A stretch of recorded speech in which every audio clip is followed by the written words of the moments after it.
겸손히 나아가서 내 주님 말씀에 엎드릴 때 거룩한 주의 임재 내 삶을 새롭게 하네.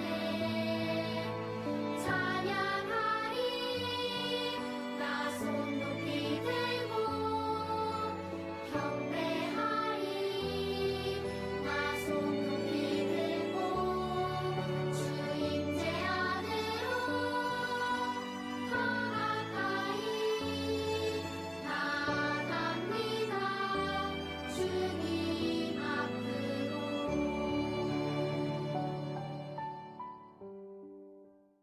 사랑이 많으신 주님 감사합니다. 오늘 우리 소년부 친구들 건강한 모습으로 주님을 예배하는 자리에 나오게 하셔서 감사드립니다. 일주일 동안 예수님의 마음으로 살아가지 못한 부분이 있다면 주님 이 시간 용서하여 주시고 우리의 마음이 착하고 좋은 마음이 되어 주님의 말씀을 깊이 들을 수 있는 시간이 되도록 주님 함께하여 주시옵소서. 새 학기와 새 학년을 시작하고 준비하는 기간입니다. 주님, 우리 소년부 친구들이 어디에서든 예수님의 마음을 전하는 자로 살아갈 수 있도록 우리를 말씀 안에서 또 예배 안에서 자라게 하시고 몸과 마음이 건강한 주님의 제자로 살아갈 수 있도록 주님 축복하여 주시옵소서. 오늘 예배 가운데 주님께서 홀로 영광 받으시기를 원합니다. 감사드리며 예수님의 이름으로 기도드렸습니다. 아멘.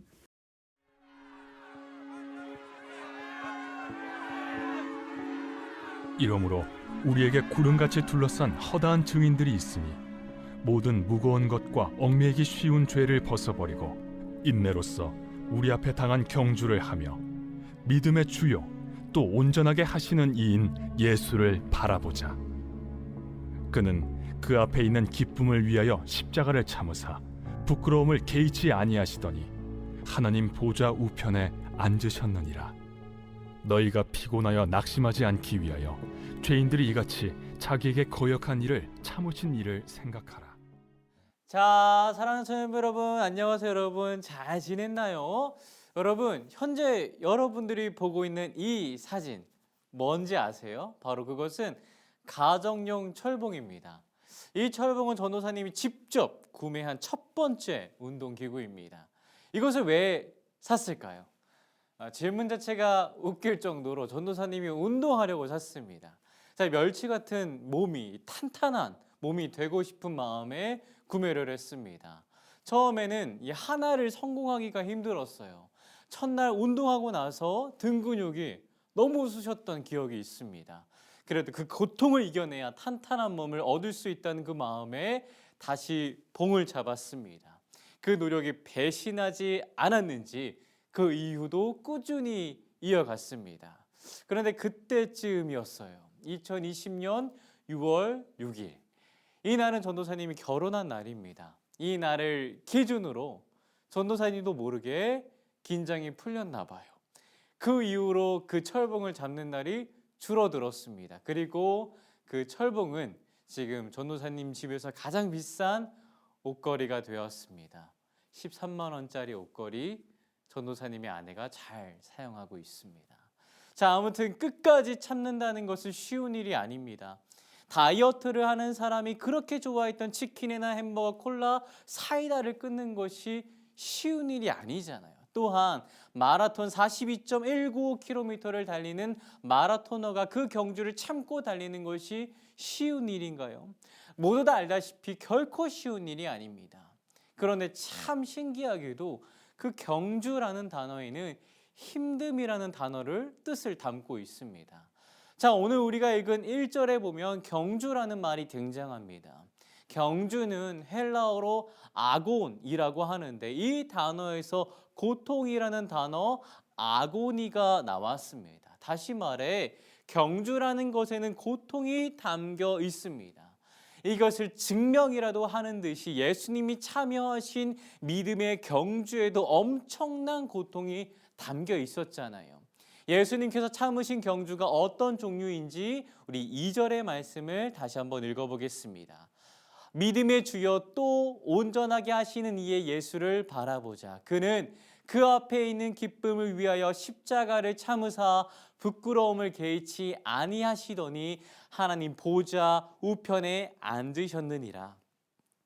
예수님께서 참으신 경주의 종류는 십자가입니다.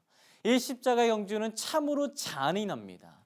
날카로운 조각이 묻어있는 채찍으로 사정없이 예수님의 등을 치고요. 십자가를 지시고 사람들을 지날 때 사람들은 예수님의 뺨을 치고 침을 뱉었습니다. 십자가 위에서는 손과 발에 못이 박혔습니다. 게다가 십자가 처형은 당시 흉악범들, 즉 사회적으로 큰 무리를 일으킬 만한 죄를 지은 사람이 받는 형벌이었습니다. 그런데 예수님은 죄가 없으시잖아요. 그 예수님께서 이 십자가 경주에서 하신 것은 참으셨습니다. 죽음이 예수님께 가까이 다가왔음에도 예수님은 끝까지 참으셨습니다. 예수님은 그렇다면 왜 죽음을 맞이하면서까지 십자가의 경주를 참으셨을까요? 이 질문에는 두 가지 이유가 있습니다. 하나는 그 앞에 있는 기쁨이 있었기 때문입니다. 그 앞에 있는 기쁨은 천국을 말합니다. 예수님은 알고 계셨어요.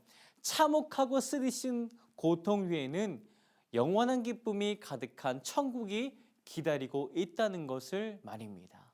게다가 그 기쁨의 길, 천국의 길은 우리를 위해 준비하신 것입니다. 예수님께서 그 길을 만들어 놓으셔야지만 우리에게도 영원한 생명, 영원한 기쁨을 누릴 그 길로 나아갈 수 있기 때문입니다. 예수님 그렇다면 왜 죽음을 맞으면서까지 십자가의 경주를 참으셨을까? 또 다른 이유는요. 우리가 피곤하여 낙심하지 않기 위해서입니다. 다시 말해 예수님을 믿으면서 때로는 그 믿음이 시들시들해지는 경우가 있다는 말이에요. 우리에게 이런 경우가 있었다고 한번 생각해 봅시다. 학원을 마치고 엄마를 기다리는 중이에요. 엄마가 분명 학원을 가기 전에 저녁 8시에 데리러 온다고 말씀하셨어요. 시간을 보니까 아직 15분 정도가 남았습니다. 그 남은 시간 동안 게임을 하면서 기다려보기로 했습니다. 휴대폰 배터리가 21%가 남았지만 괜찮습니다. 왜냐하면 엄마가 곧 오시기 때문에 집에 가면서는 엄마 휴대폰으로 게임을 하면 되기 때문에 그렇습니다. 자, 그런데 이럴 수가. 드디어 말로만 듣던 치킨을 먹습니다. 내가 배그에서 1등을 먹는 거죠. 그 기세로 몇 번을 더 했지만 역시나 치킨을 먹지 못했습니다. 시간을 다시 한번 확인해 보니까 8시 39분. 엄마가 온다는 시간이 약 40분이 지났습니다. 게다가 배터리도 1%가 남았어요. 불안하고 초조하고 다급한 마음에 엄마에게 전화를 걸어봅니다. 신호음이 4번이 지나고 엄마가 여보세까지 하고 마지막으로 휴대폰이 꺼져버립니다. 자, 앞이 캄캄하죠. 어떻게 해야 할지 몰라 무작정 기다려보기로 합니다. 시간은 9시를 지나 10시가 되고 술 취한 아저씨들이 막 돌아다닙니다. 이제는 엄마가 언제 올지 모르는 불안감과 엄마가 진짜로 나를 데리러 오는 게 맞는가에 대한 의심이 들기 시작합니다. 자, 이런 경우가 여러분들에게 생긴다면 여러분들은 자연스럽게 엄마에 대한 믿음이 흔들리고 시들시들해지지 않겠습니까? 이러한 모습이 예수님을 믿는 우리들에게도 나타난다라는 거예요. 우리도 예수님에 대한 믿음이 시들시들해질 때가 있다라는 거예요. 예수님이 나를 도와주신다고 했는데, 예수님이 진짜로 계신다고 들었는데, 예수님이 다시 온다고 말씀하셨는데 왜 아무런 변화가 없지? 라는 그 물음이 계속되고 좌절에 빠지면 예수님을 향한 그 믿음이 자연스럽게 시들시들해질 수밖에 없습니다. 이때가 우리에게 올 것을 아셨습니다. 그래서 그것을 아시고 예수님께서는 먼저 십자가의 경주를 참으셨습니다. 그래서 우리의 믿음이 시들시들해질 때 예수님께서 모든 대적과 심지어 죽음까지 이기셨음을 보고 우리의 믿음이 다시 살아나도록, 예수님께 다시 소망을 두고 살아갈 수 있도록, 다시 새 힘을 얻도록 하게 하셨습니다. 자, 그렇다면 우리는 무엇으로부터 참아야 할까요? 우리는 참아야 할 것이 많습니다. 진리를 알려고 하지 않은 시대 속에서 믿음을 지켜야 하고, 주일에는 반드시 예배를 드려야 하고, 때로는 그리스도인으로서 부끄러움도 이겨내야 합니다. 그러나 그 많은 것들 중에 여러분들에게 제안하고 싶은 것이 한 가지가 있습니다. 그것은 바로 이 질문입니다. 예수님을 내가 왜 믿어야지? 전도사님은 여러분 모두가 아직은 하나님을, 예수님을 만났다고 생각하지 않습니다. 여러분들을 무시하거나 어리다고 함부로 평가하는 것은 아닙니다. 여러분들의 나이대에는 그러한 특징을 갖고 있으며, 여러분들이 예수님에 대한 이야기를 잘 알고 있다는 것이 여러분들이 예수님을 만났다는 것을 의미하지 않기 때문입니다. 성경에서 말하는 안다라는 것은 지식의 수준을 넘는 거예요. 예수님은 우리를 위해 십자가에 못 박혀 죽으신 분, 나의 죄를 사해 주시는 분, 나를 도와주시는 분, 나를 홀로 두지 않으시는 분, 이런 이야기는 많이 들었을 거예요. 그런데 진짜로 이 이야기들을 실제로 여러분들이 삶에서 경험했냐는 거예요. 이 경험하는 것이 성경에서 말하는 안다라는 거예요. 지금 여러분들이 교회에 나오는 이유가, 지금 영상으로 예배를 드리는 이유가 부모님을 따라서, 혹은 친구를 따라서, 혹은 우리 집은 늘 그래 있으니까 오는 친구들도, 또 예배를 드리는 친구들도 있을 거예요. 여러분 괜찮습니다. 전도사님도, 여기 앉아 계신 선생님도 교회를 부모님 따라서, 친구 따라와서 나왔습니다. 전도사님이 처음으로 하나님을 만날 때는 소년부 때가 아니고 고등학교 3학년 19살 때입니다. 어떤 선생님은 성인이 되고 30대 때 만난 분도 계세요. 여기서 말하고 싶은 것, 여러분들에게 전도사님이 말하고 싶은 것은 하나님을 진짜 살아 계신다는 것을 말하고 싶습니다. 이 사실을 여러분들도 경험할 수 있습니다.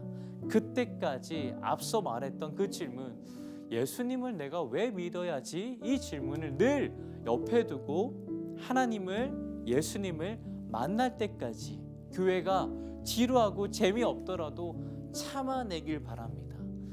마태복음에 이런 말씀이 있습니다. 끝까지 견디는 자는 구원을 얻으리라.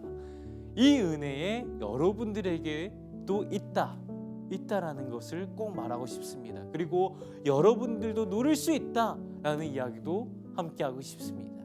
그러니 그때까지 꼭 참아내고 견뎌내어 하나님의 은혜를 실컷 마음껏 누리는 우리 소년부 여러분들이 되기를 전도사님이 간절히 기도하고 축복합니다. 우리를 사랑하시고 우리를 보호하시는 하나님 아버지, 오늘은 십자가의 경주를 참으신 예수님을 통해 우리가 인내하는 마음에 대해 함께 나눴습니다. 예수님은 죄가 없으셨기에 십자가의 형벌을 받지 않으셔도 되고 참지 않으셔도 되는데, 우리의 소망과 우리의 희망이 되어주시기 위해, 천국의 길을 준비하시기 위해 그 경주를 끝까지 참으셨습니다. 주님, 우리는 주님의 고난과 고통에 비하면 아무것도 아님에도 불구하고 우리는 조금만 불편해도 참지 못하는 모습이 있습니다. 뿐만 아니라 하나님의 말씀이 재미가 없으면 듣지 않으려고 하는 모습이 우리에게 있습니다. 주님, 우리에게 인내하는 마음을 부어 주시옵소서. 하나님의 말씀이 지금은 잘 들려오지 않더라도, 지금은 이해가 안 되더라도 지금부터 잘 참아내어 하나님을, 예수님을 만날 수 있도록 도와주세요. 그래서 선생님들이 누린 그 기쁨과 은혜, 우리도 누릴 수 있기를 기도합니다. 예수님의 이름으로 기도합니다. 아멘.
받으려 함이 아니라 도리어 섬기려 하고 자기 목숨을 많은 사람의 대속물로 주려 함이니라. 인자가 온 것은 섬김을 받으려 함이 아니라 도리어 섬기려 하고 자기 목숨을 많은 사람의 대속물로 주려 함이니라. 인자가 온 것은 섬김을 받으려 함이 아니라 도리어 섬기려 하고 자기의 목숨을 많은 사람의 대속물로 주려 함이니라. 인자가 온 것은 섬김을 받으려 함이 아니라 도리어 섬기려 하고 자기 목숨을 많은 사람의 대속물로 주려 함이니라. 인자가 온 것은 섬기려 함이 아니라 도리어 섬기려 하고 자기 목숨을 많은 사람의 대속물로 주려 함이니라. 인자가 온 것은 섬김을 받으려 함이 아니라 도리어 섬기려 하고 자기 목숨을 사람의 대속물로 주려 함이니라. 인자가 온 것은 섬김을 받으려 함이 아니라 도리어 섬기려 하고 자기 목숨을 많은 사람의 대속물로 주려 함이니라. 인자가 온 것은 섬김을 받으려 함이 아니라 도리어 섬기려 하고 자기 목숨을 많은 사람의 대속물로 주려 함이니라. 인자가 온 것은 섬김을 받으려 함이 아니라 도리어 섬기려 하고 자기 목숨을 많은 사람의 대속물로 주려 함이니라. 인자가 온 것은 섬김을 받으려 함이 아니라 도리어 섬기려 하고 자기 목숨을 다른 사람의 대속물로 주려 함이니라.